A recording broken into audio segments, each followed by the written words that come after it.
आप सबको मेरी ओर से जय मसीह की। आज मैं आपके बीच में पवित्र बाइबल से परमेश्वर के वचनों को शेयर करने जा रहा हूं और आज हम जानेंगे कि परमेश्वर अपने वचन के द्वारा हमसे क्या बात करना चाहते हैं। और आज का जो मेरा टॉपिक है वो है चिंता।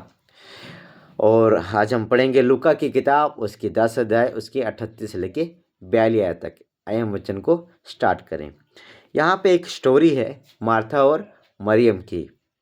यहाँ पे मार्था क्या करती है, मार्था प्रभु यीशु मसीह को इनवाइट करती है, अपने घर पे बुलाती है कि प्रभु यीशु मसीह घर पे आइए। और जब यीशु मसीह मार्था के घर पे आते हैं तो मार्था क्या करती है, प्रभु यीशु मसीह के आने के लिए वो प्रभु यीशु मसीह के लिए कुछ खाने को तैयार करती है रसोई में।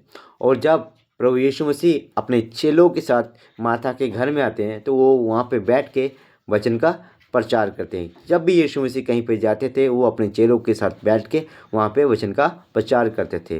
तो ये देख के मरियम क्या करती है, वो यीशु मसीह के चरणों के पास आके बैठ जाती है और प्रभु की वचन को सुनने लगती है। हालेलुया। और ये देख के मार्था क्या करती है, वो प्रभु यीशु मसीह के पास आके मरियम की शिकायत करती है। सुनिएगा वचन में। परंतु मार्था सेवा करते करते घबरा गई और उसके पास आकर कहने लगी, हे प्रभु, क्या तुझे कुछ भी चिंता नहीं कि मेरी बहन ने मुझे सेवा करने के लिए अकेले ही छोड़ दिया। देखिए यहाँ पे मार्था मरियम को प्रभु यीशु मसीह के सामने क्या कह रही है कि प्रभु, मेरी बहन ने मुझे अकेला छोड़ दिया, मैं देख रसोई में अकेले तेरे लिए खाना बना रही हूँ। पर प्रभु यीशु मसीह ने मार्था को क्या जवाब दिया, इस बात को जानेंगे। प्रभु ने उसे उत्तर दिया, मार्था, हे मार्था, तू बहुत बातों के लिए चिंता करती और घबराती है। देखिए प्रभु यीशु मसीह ने क्या कहा कि हे मार्था, तू बहुत बातों के लिए चिंता करती है और घबराती है। अक्सर क्या होता है, जब परमेश्वर के दास मतलब पास्टर जब किसी के घर पर जाते हैं तो लोग भी अक्सर ऐसा ही करते हैं। हालेलुया। उनके आने के लिए रसोई में भाग जाते हैं, उनकी तैयारी के लिए कुछ ना कुछ करते हैं। हालेलुया। पर वो एक बात भूल जाते हैं कि परमेश्वर के दास जो उनके लिए लेके आए हैं वो उत्तम है। जैसे मरियम ने क्या चुना, उस बात के लिए हम आगे जानेंगे। और उस उत्तम भाग को मरियम ने चुन लिया जो उसे छीना ना जाएगा। प्रभु यहाँ पे मरियम की तारीफ कर रहे हैं, प्रभु यहाँ पे मरियम की बढ़ाई कर रहे हैं कि मार्था, जो काम तूने नहीं किया पर तेरी बहन ने किया, ये इससे छीना नहीं जाएगा।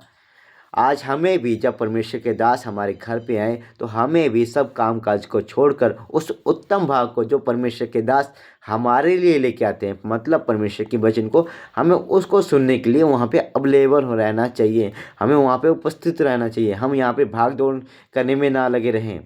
ऐसा ना हो जो कि उत्तम भाग वो हमारे लिए लेके आए वो हम ना सुन पाए या हम उसे जान ना पाए या हम उससे वंचित रह जाएं। देखिए यहाँ पे मरियम ने बहुत ही उत्तम भाग चुना है। हालेलुया। और आज हमें भी ऐसा ही करने की जरूरत है। हालेलुया।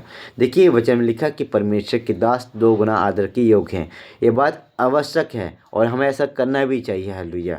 पर जो उत्तम भाग परमेश्वर के दास हमारे लिए लेके आते हैं उसके द्वारा जब हम उनको सुनते हैं हम उनका आदर करते हैं। हालेलुया। खाना पिलाना एक आदर है, पर उससे दुगना आदर आप तब देते हो परमेश्वर के दास को जब आप उनके द्वारा जो वो वचन परमेश्वर के लेके आते हैं, जब आप उन्हें सुनते हैं। हालेलुया। इसके द्वारा आप प्रभु के दास और परमेश्वर का आदर करते हो। हालेलुया। और हमें भी इस बात को जानने की और सीखने की होता है। हालेलुया। कि हमें बाकी बातों की चिंता नहीं करना चाहिए कि कहीं मैंने सेवा के द्वारा प्रभु के दास को खुश तो नहीं कर पाया। देखिए आपकी सेवा मायने रखती है, मैं नहीं कहता, पर उससे इम्पोर्टेंट काम क्या है कि आपका वहाँ पे बैठना। जैसे मरियम ने क्या किया, वो प्रभु यीशु मसीह के चरणों के पास जाके बैठ गई और वचन को सुनने लगी। वो जानती थी कि जो वचन प्रभु यीशु मसीह उनके लिए लेके आए वो इम्पोर्टेंट है। और आज हमें भी इस बात को जानने की जरूरत है। हालेलुया। हम अक्सर क्या करते हैं, सेवा करने के चक्कर में, भाग दौड़ करने के चक्कर में उन बातों के ध्यान ही नहीं दे पाते और आधा से ज़्यादा समय हम ऐसे ही करते गवा देते हैं। हालेलुया। पर ऐसा नहीं होना चाहिए। और जब भी परमेश्वर के दास आए उनकी सेवा टहल करें, पर उससे ज़्यादा आप वहाँ पे बैठ जाए जब वो परमेश्वर के वचन को बाँटें और उसको ध्यान से सुने क्योंकि वो आपके लिए एक उत्तम भाग लेके आए हैं। देखिए प्रभु यीशु मसीह बार बार कहते हैं, और उस उत्तम भाग को मरियम ने चुन लिया। हालेलुया। आपने भी उस उत्तम भाग को चुनना। हालेलुया। और ताकि आप उसे सुनकर परमेश्वर की इच्छा को, परमेश्वर की मर्जी को अपने जीवन में जान सके। आए हम इन वचनों के लिए प्रार्थना में जाएंगे। धन्यवाद करता हूँ प्रभु इन वचनों के लिए। प्रभु आज आपने जो बात मुझे और इन लोगों को सिखाई है पिता परमेश्वर, ये बात हमें जानना बहुत आवश्यकता है पिता, कि जो आपने हमारे लिए रखा है वो उत्तम है पिता परमेश्वर। और हमें भी प्रभु उस उत्तम भाग को चुनने की जरूरत है। जब भी आपके दास हमारे घर पे आए प्रभु, हम उस स्थान पे बैठ के प्रभु आपके वचन को सुने पिता परमेश्वर। हम आपके दास का और आपका आदर करें पिता परमेश्वर, आपके वचन को सुनने के द्वारा प्रभु, ताकि प्रभु जो जीवन की रोटी हम सुने उसे खा के हम तृप्त हो प्रभु, ताकि जो कमियां हमारे अंदर हैं हम उन्हें वचन के द्वारा दूर कर सके पिता परमेश्वर, और हम आपके वचन को सुन के आपकी इच्छा को जान सके पिता परमेश्वर। पवित्र आत्मा इस बात में हमारी मदद और सहायता करे। मैं धन्यवाद देता हूँ। पवित्र आत्मा हमारी अगुवाई करे। सब बातों में आदर महिमा आपको देता हूँ प्रभु।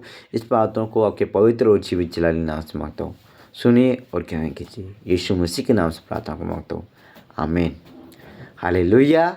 आप सबको मेरी ओर से जय मसीह की। इन वचनों के पढ़े और सुने जाने पे परमेश्वर आप सबको आशीष दे।